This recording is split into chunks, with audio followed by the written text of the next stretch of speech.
इंसानियत नहीं है, इंसान के अंदर में दया भाव नहीं है, दिल कसाई बना हुआ है, तो कहाँ से वो इंसान है। अपने दर्द को आदमी समझता है, लेकिन अन्य प्राणी के दर्द को, अन्य आदमी की पीड़ा को वह नहीं समझता है। तो सबसे बड़ा धर्म तो ये दया है, दया धर्म का मूल है। आप धार्मिक कब कहला सकते हैं? जब आपके अंदर में दया भाव होगा, सबके पीड़ा को अपने पीड़ा के समान समझेंगे, सबके दुख को अपने दुख के समान समझेंगे।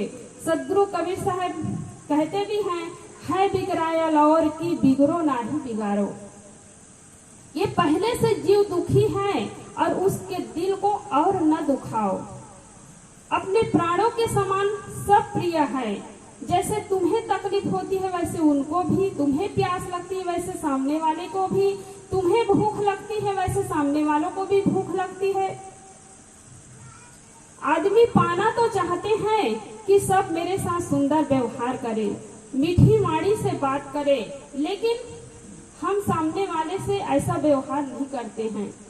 तो पुण्य का काम यही है कि हम जैसा चाहते हैं वैसे दूसरों के साथ करें।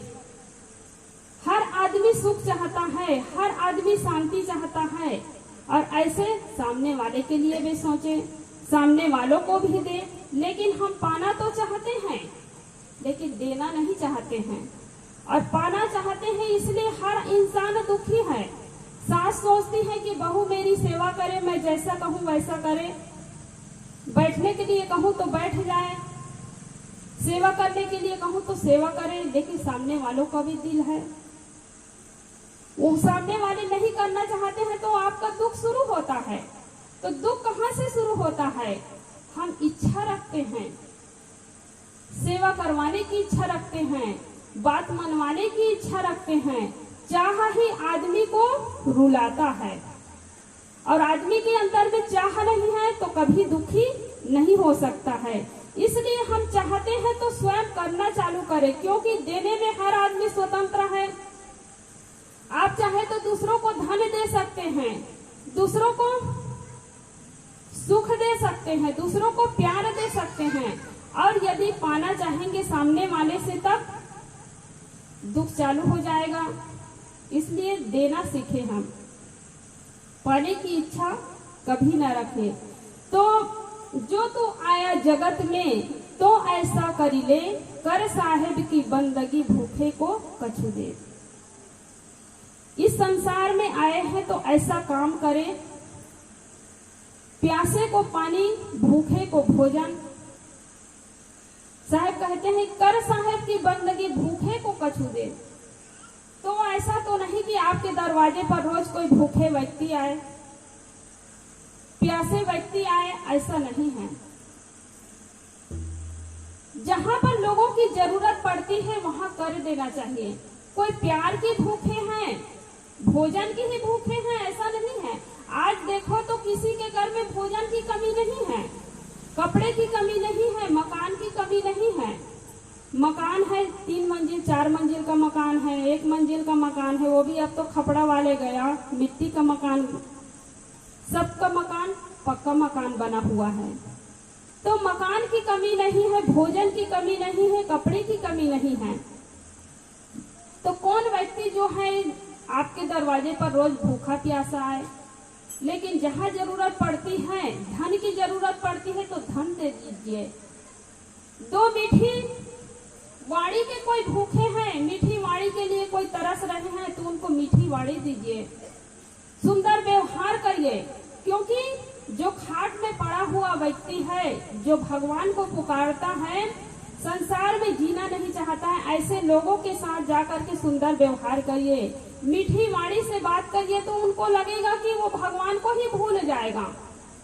भगवान की याद कब करते हैं लोग? जब दुख आता है शरीर में, तब।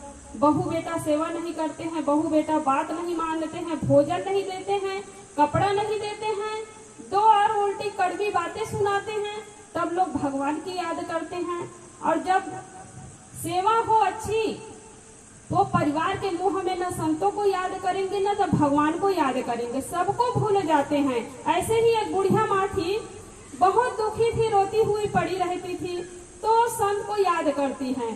संत के पास पहुंचती है बुढ़िया माँ और कहती है कि भगवान मैं बहुत दुखी हूँ, मुझे कुछ युक्ति बताइए। मेरे बहू बेटा मुझे भोजन नहीं देते हैं, कपड़ा नहीं देते हैं, मीठी वाणी से बात नहीं करते, मेरा ही कमाया हुआ धन है उसको सब लोग बढ़िया खा पी रहे मौज उड़ा रहे हैं, लेकिन मुझे पूछते भी नहीं हैं।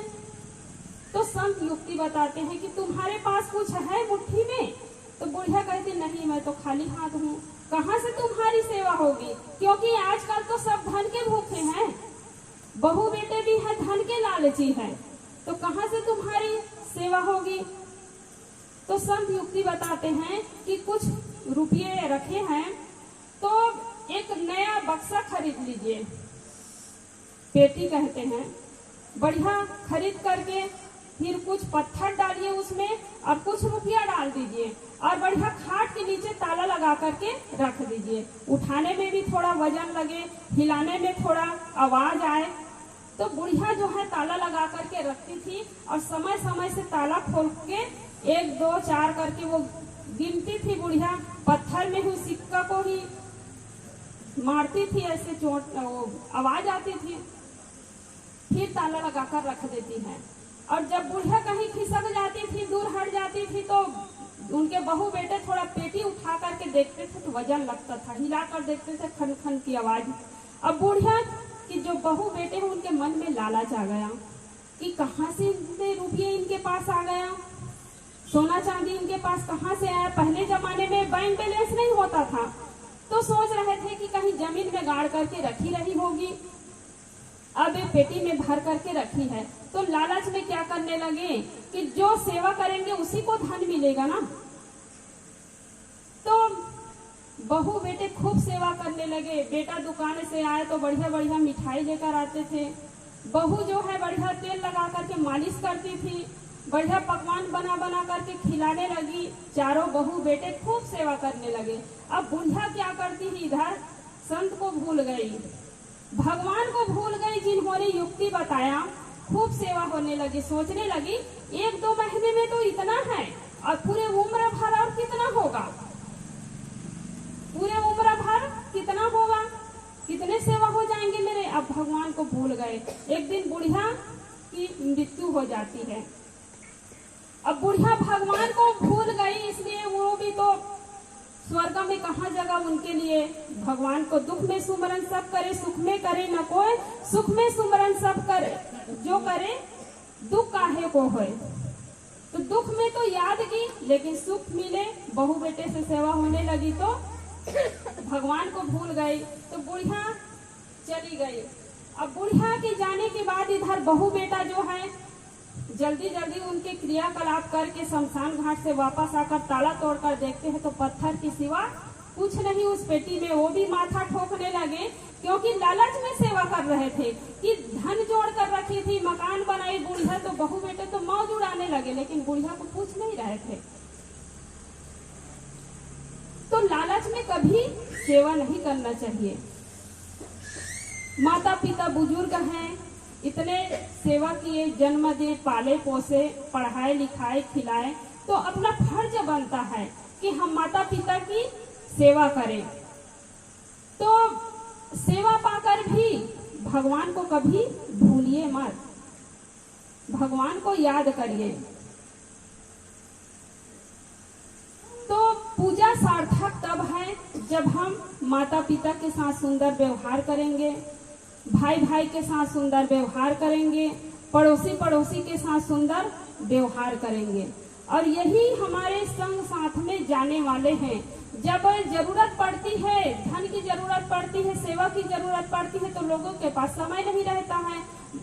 बूढ़ा बूढ़ी है जो सोचते हैं कि कोई मेरे पास आकर के 2 मिनट बैठे, कोई मुझे भोजन दे दे, कोई मुझे कपड़ा दे दे, तो लोगों के पास समय नहीं है। बड़े बड़े धनी लोग निकलते हैं, बूढ़े जो हैं दरवाजे के पास फटा पुराना कपड़ा पहन करके बैठा है। 100 रुपये के कपड़ा कौन कहे, आप 50 रुपये की ही कपड़ा दे दीजिए, जीवन भर आपके उपकार को नहीं भूलेंगे। बढ़िया कभी भोजन दे दीजिए, कभी जीवन भर आपके उपकार को नहीं भूलेंगे। लेकिन जैसे ही पता चलता है कि अमुक जगह जो बूढ़ी माँ बैठी रहती थी दरवाजे के पास वो दुनिया से चल बसी। तो ऑफिस में गए हैं, उनके पास भी समय मिल जाता है। खेत खलिहान में कमाने के लिए गए हैं, वहां से भी समय निकाल करके आ जाता है। जब जानने वाले चले गए, बोलने वाले चले गए, तब तो जीते जी जो धन के उपयोग करने वाले हैं, जो सेवा हम कर सकते हैं, तो जीते जी करें। मरने के बाद कितनी कीमती कपड़ा ओढ़ा देंगे, रुपये पैसे दे देंगे, भोजन देंगे, तो कोई काम आने वाला नहीं है। इसलिए जीते जी माता पिता की सेवा करें, वही असली है। मरने के बाद कितने भोज भंडारा करेंगे, कुछ कार्यक्रम कराएंगे, जाने वाले चले गए, उनको पता नहीं है। लेकिन जो जी रहे हैं, परिवार के लोग हैं, पड़ोसी के लोग हैं, गांव वाले लोग हैं, वो लोग देखते हैं, वो लोग समझते हैं और उनको लाभ मिलता है, पुण्य मिलता है। लेकिन जो चले गए हैं, वो जीते जी जो कुछ किए वही उनके साथ में जाते हैं। तो इसलिए हम सबका सौभाग्य है कि आज हमें सत्संग मिला, गुरुजन मिले हैं, धर्म ग्रंथ मिला हुआ है। ये सबका सदुपयोग करें और ये सबको पा करके यदि हम अच्छे राहों पर नहीं चलते हैं, अच्छे मार्ग पर नहीं चलते हैं, तो धर्म ग्रंथ क्या करेगा, सत्संग क्या करेंगे, संत गुरुजन क्या करेंगे, राह विचारी क्या करे, जो पंथी न चले विचार। अपन मार्ग छोड़ के फिरे उजार उजार। तो अपना मार्ग छोड़ करके यदि खाई में चलते हैं, कांटा कंकड़ में चलते हैं, तो अपनी हानि होती है, लाभ नहीं होता है।